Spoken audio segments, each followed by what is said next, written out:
BuilderDude35 here with tips on how to solve the WRO regular category surprise missions.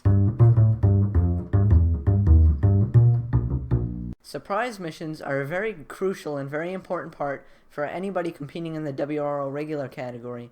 They're very important because the best and most experienced teams will often go to the competition and end up losing because they can't adapt to meet the surprise mission. Today I'm going to be offering some advice that will help you conquer these surprise missions.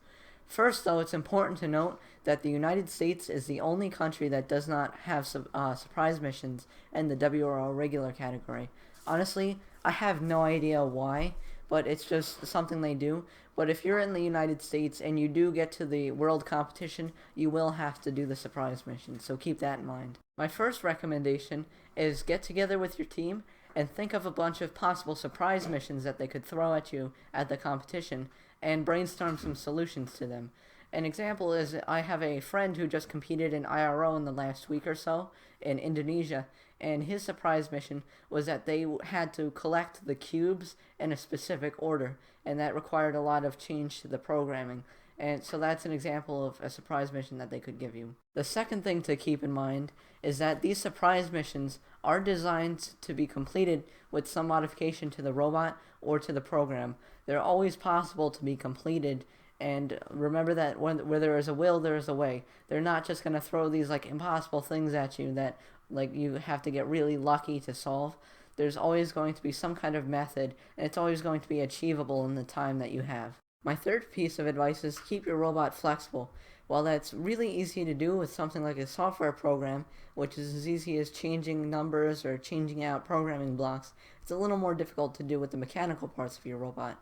While you don't need to have something completely modular like a dog gear system that I use on my FLL robots, I do recommend having some kind of modular system that you can easily change stuff or tweak it.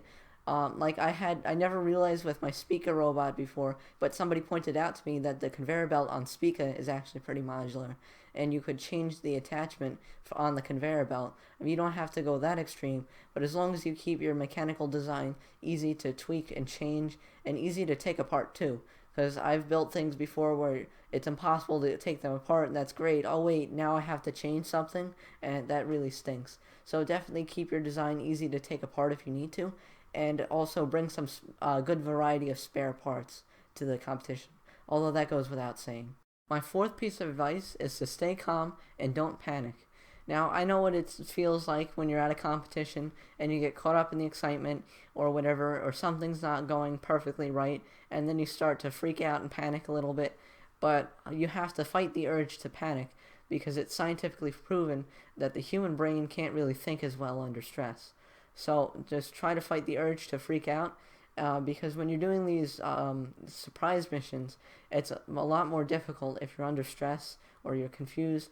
Just try to clear your mind and your thoughts will come a lot easier. My last and most important piece of advice to you is if solving the surprise mission affects the score of the main mission, don't bother solving the surprise mission at all. Just try to avoid it, because there's no use in trying to solve the surprise mission if you fail or whatever and you lose points on the main mission. So avoid the surprise mission if it affects the main missions. Thank you for watching my tutorial this week. If you liked it, please subscribe for more tutorials, and I'll see you next Thursday with next week's tutorial. Bye!